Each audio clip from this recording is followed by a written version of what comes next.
Hi you guys, welcome back to my channel. My name is Kendall if you're new here. So today I feel like it's going to be one of the more fun type of videos that I am going to film, and I am so excited. You'll already know what it is by the title. Also, my cat is going to mess up this video at some point. I already know that's how she is. She is very laid back and wants to lay around until I start filming, and then she runs wild. And yeah, so pardon her. But let's go ahead and get into the video. So I have always been kind of like bored with how I choose my TBR for the month. I basically I used to pick out whatever I want, I used to pick out just anything that I thought that I might like on my shelves, and it was just like random. And then all of a sudden, like, once this new year started, I basically just set my Goodreads goal and just read whatever I thought of after I finished the book that I had just finished. And so I have been watching Sydney's channel, which I'll have in the link below. She does this spin the bottle challenge, where she has a board and it has different colors and they all have different meanings, and she has symbols and stuff. And I will leave that link of the video, how she made that, in the link below as well. It looked really fun and like something that I would enjoy. But I'm going to show you guys the board and explain what the different things mean. And I wrote up 50 prompts. I went on my Instagram and asked my followers and everybody to just leave ideas for prompts that are good prompts and bad prompts. I think I have 35 good ones and 15 bad ones. And by bad, I don't mean like bad reading. Like, I mean challenging things that I don't necessarily want to read, but things that I need to, or just stuff like that. So let's go ahead and show you the board. I'm trying to get the whole board in. It looks like this. I went and got a piece of wood. It's not a heavy piece of wood. It's just like a 1/4 inch. So it's very lightweight, and I painted it, and I will explain what these circles mean. So I painted them all different colors just so that it was like appealing to the eye. So I have a 25% chance of getting a bad prompt. I thought that was okay, because 75% is pretty good prompt. I have this one, which is just spin again. And then I also have a +1 on here. That is going to be that I have to add a book to my TBR. So I think I'm going to do 5 spins every month, because I have been reading a good amount, 5 to 6 books. So I think 5 will do really well. And so I'm going to do that. But if I get the +1, I'll have to add 1. And hopefully I only land on that once if I land on it. So yeah, that is basically the board. I tried to make it look pretty to the eye. I'm so excited to do this, because this is going to be a monthly thing, and it's a monthly video I can put up. So I'm very happy and excited, and I hope you guys love this idea. And we're going to go ahead and get right into the spinning and see what we have. Okay, so I'm going to go ahead and shuffle the prompts and put them out on the board, and then I will spin the bottle. Okay, now we're going to take our bottle and spin. That was a terrible spin. Okay, we're going to try that again. Oh my gosh, are you kidding? Okay, it landed on orange, which is a bad space. So this is our prompt. TBR for the longest.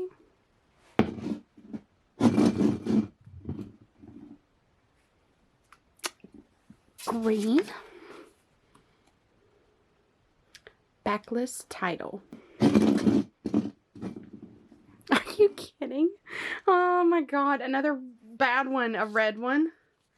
This is our prompt. Nonfiction. Oh my god. I'm going to, okay. Another bad prompt.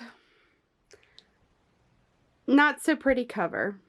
Okay, this is my last spin. I am crossing my fingers that I get a good prompt, because I literally have 3 bad prompts and 1 good one. not going so well for my first time doing this. Okay, let's do our last spin. Okay, that was purple. I don't know if you could tell.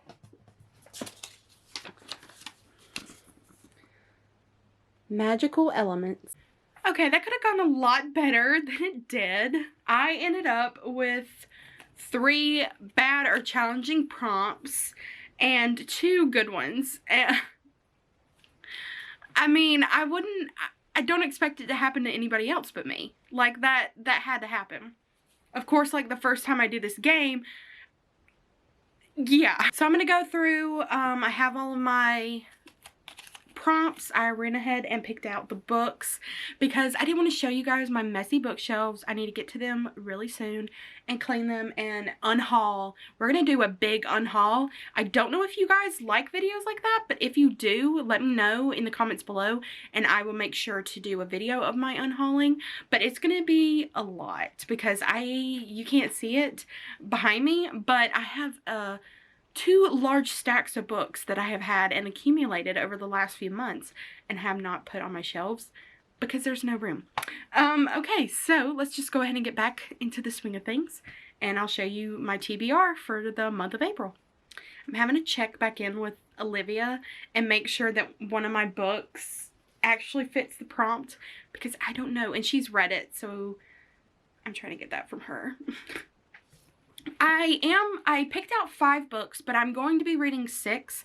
I didn't include this one in my TBR because I'm going to read it. I meant to read it last month with my grandma that you will have seen in the video. I meant to read it like at the end of March, beginning of April, and I didn't get to it, so I'm going to try and read it in the next few days and hopefully just finish it and, you know, get on with this TBR that I have. It is Where the Crawdads Sing by Delia Owens. We are going, I think I explained to you guys why I bought this book. We're going to be reading it. Well, me and my grandmother were supposed to be reading it together, but literally like 2 days after we bought it, she texted me and was like, I finished my book. And I was like, okay, good. But she did not, I don't think she understood that we were doing a buddy read of it. I didn't explain very well what a buddy read was. But anyway, so this book is supposed to be set, I think, in North Carolina, in the marshes. And it follows this girl named Kaya, and somebody shows up dead in the marsh, and people are coming after her because they think she did the murder. And everybody said that it's a really fast read. They say that it's kind of hard to get into in the beginning, but the end makes everything worth it. So I'm very excited for this one, and I'm even more excited to go watch the movie. Okay, on to the prompts. So the first one we got is the TBR for the longest. So this one is supposed to be a book that has been on my TBR for the longest time. I have a lot that have been on my TBR for a long time, and I just picked one, and this one I think that has been on my TBR since I first started watching BookTube, which was in like 2017. So I know it's been on there for at least 5 years. There could be more that are on there for longer, but I went with this one because I was like bound and determined to make sure that even if I get a bad or challenging prompt, that I'm going to try and enjoy the book. So I picked Shatter Me by Tahereh Mafi. I have never read anything by Tahereh Mafi, and everybody loves this series on Book Talk and BookTube. I honestly haven't seen any negative reviews of it. I'm sure there are, but it sounds really good, and I kind of want to hop on the Shatter Me train now. So this book follows a girl named Juliet, and she has a power, I guess you could say, where if she touches you, it's fatal. And so there is this, I think it's kind of like a government group, I'm not 100% sure. This is like a dystopian novel, but a government group called the Reestablishment that is wanting to use her and her power for their own good. But Juliet is not having it. She wants to take power into her own hands. There should be some love interest in here. I'm not sure how far that goes, but anyway, it sounds really cool, and I just love this cover. I don't know, it's just appealing to me, so this one should be good. Okay, our next prompt was a backlist title. I decided to go with a book that was kind of springtimey. I saw it on Olivia's video that she did of her springtime reads, and I was like, yes, I will be reading that one soon. I did have it already on my shelves, so I was very excited. And this one is a backlist. I don't know for sure when it came out.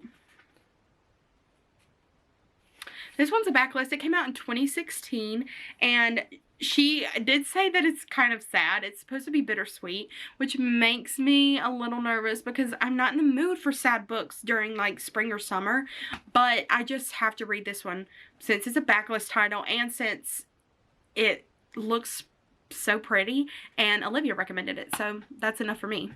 And it is I Want to Eat Your Pancreas by Yoru Samino, and the art is by Idumi Kirihara.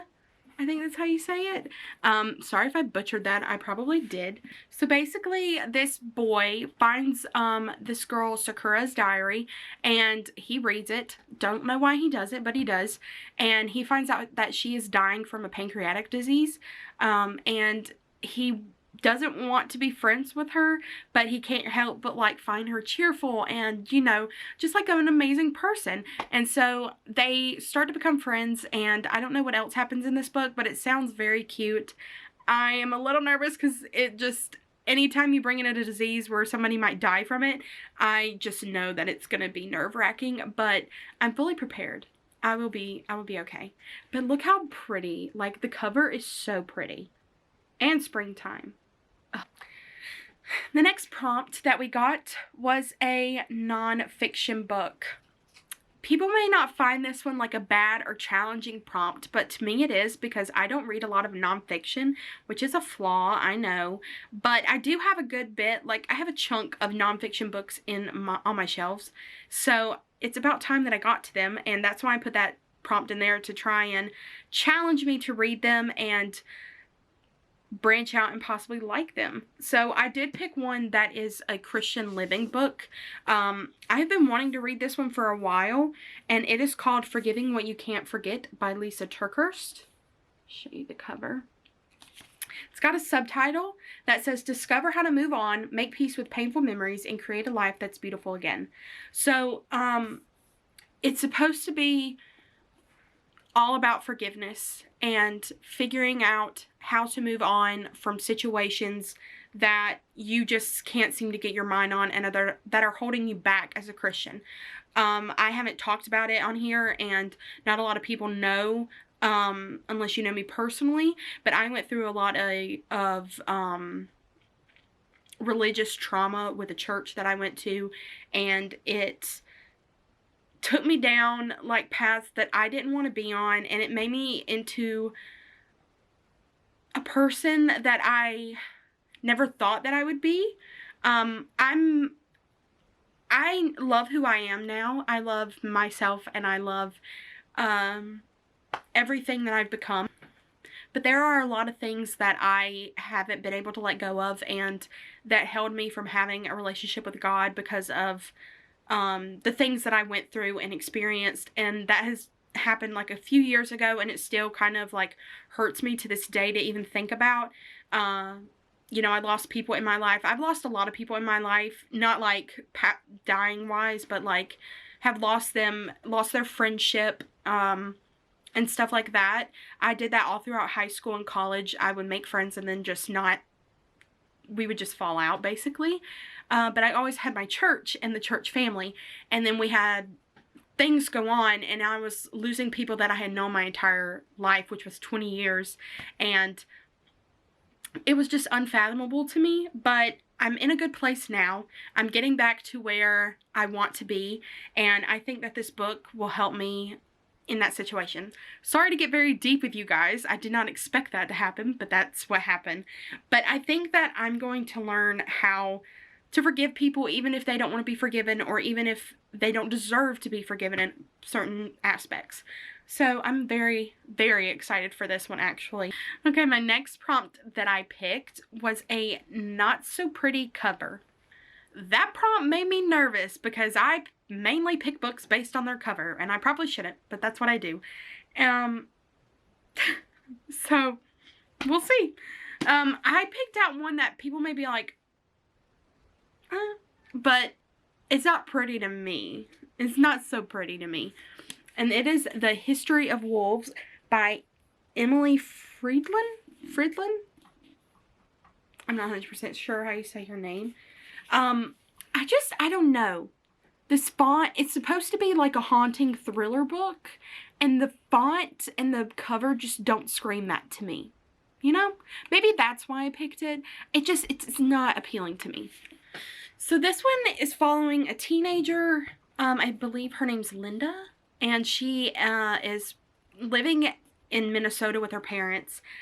She's new to the area and she just wants to belong, and she finds out that one of the teachers there is facing like child pornography charges, which is terrifying. We had one of those. We had an incident like that happen in my school when I was younger, and it was so scary, and it's unbelievable. But that kind of, I think, throws her off course because she's trying to fit in, and she's very, you know, it's just a lot happening when she's moving to a new place. And then this family moves in across the road from her, or across the lake, I believe it is, and she starts babysitting their son, Paul, and it's just her going through her life. This is supposed to be good versus evil and kind of dark and heartbreaking, but you're watching this girl, I guess, try and thrive in this new town, which may not be the best town for her to thrive in. And so it sounds interesting, but just did not like the cover, but we'll see how it turns out. Okay, and for the last prompt, we got magical elements. I am not 100% sure that this book has magical elements in it. I mean, I got this book out of the young adult sci-fi fantasy section, so I'm assuming that it does, but I am waiting to hear back from Olivia to see if it is, and if it's not, at the wrap-up video you will find out, and I will have read a different book. But I am going to be reading Gallant by V.E. Schwab. Look at that cover. I just love this cover. And it's got mixed media in it, right in there and stuff. So this one should be a fairly easy read. I have never read V.E. Schwab. That shocked a lot of people in the last video when I said that. And I am shocked myself. Why haven't I? I have books of hers. I have this is like my 4th or 5th book that I own of hers and just have not read. So I'm trying to change that. And so I'm going to read this book, and if it has magical elements in it, and I'm just very excited because this has been a very hyped up book, and it's just beautiful inside and out, and I think that I'm going to love this author. So I'm excited for this journey. So here is my TBR stack. 6 books. And it shouldn't be terrible because I've already started Where the Crawdads Sing, and I Want to Eat Your Pancreas should not take me long to read, and I'm very excited. It looks like such a great stack for a TBR. It just looks great, so I'm very excited to read these. I hope you guys enjoyed this video, and I hope you guys like the game that we're going to be playing every month for my TBR. I'm very excited. I had a lot of fun, and this is a much better way for me to pick out my TBR than how I have been. If you've made it to this point in the video, leave an emoji that just screams out spring for you. It can be a flower or an animal or people or anything, the sun, anything that reminds you of spring. Just go ahead and put it in the comment section below, and I will see you guys next time.